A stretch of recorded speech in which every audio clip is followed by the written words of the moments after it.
જય શ્રી કૃષ્ણ બધાને। હું તો સવારમાં જાગીને રેડી થઈ ગઈ હતી, પરંતુ આ બાપ દીકરો મોડે સુધી સૂવાનો આનંદ માણતા હતા। ત્યારબાદ બનાવ્યા પરાઠા। આજનો નાસ્તો પરાઠા હતો। પછી ફોજી સાહેબને મેં સોંપી ઘરની સીએમી કે ટીવીમાં સિગ્નલ નથી આવતું, ગટર ખરાબ છે, એ બધું હવે તમારી માથે। હું જ વહી ગઈ હતી સ્કૂલેથી આવી અને મસ્ત મજાની અમે લોકોએ કોફી પીધી અને સાથે કોફી પીતા પીતા ઘણી બધી વાતો કરી અને થોડો ઘણો ફેમિલી ટાઈમ એન્જોય કર્યો।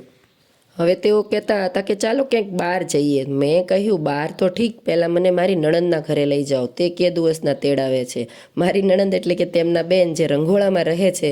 અમે તો ડુંગરા ધારું કાપતા કાપતા પહોંચી ગયા રંઘોળા, અને અમે વિચાર્યું હતું કે અમે એને સરપ્રાઈઝ દઈશું। એટલે પહેલાં અમે પાઉંભાજીની દુકાને ગયા। તેમના આખા ઘર અને અમારા પૂરા પરિવાર બધા સાથે જ જમીશું, એટલે બધાને થઈ રહે એટલે પાઉંભાજીનો ઓર્ડર આપ્યો। ત્યારબાદ શાકભાજીની દુકાને ગયા, કારણ કે મારું શાકભાજી પણ ખતમ। ત્યારબાદ પહોંચી ગયા અમે તેમના ઘરે।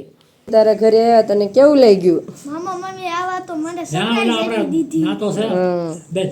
પછી તો મામા અને ભાણેજના રામ રામ મળવાનું ચાલુ થયું।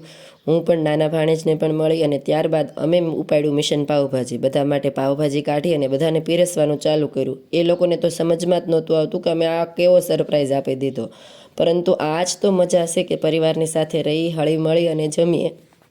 બચ્ચા પાર્ટીને પહેલાં જમાડી લીધું હતું ને ત્યારબાદ વારો આવ્યો હતો તેમને ભાઈ બહેનને જમવાનો।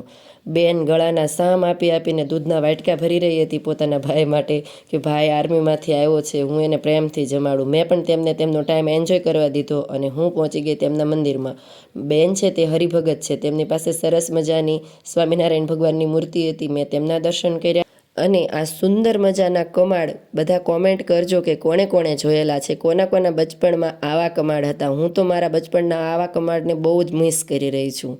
પછી અમે આવી ગયા પોતાના ઘરે। મેં શાકભાજી વગેરેને સેટ કર્યું અને બેન તરફથી મળેલો પ્રેમ પણ બતાવું, શીંગ, દૂધ, ભાઈ માટે અથાણું કે જો તને ભાવે તો હું વધારે બનાવી દઈશ। તમે પણ ફોલો જરૂર કરજો।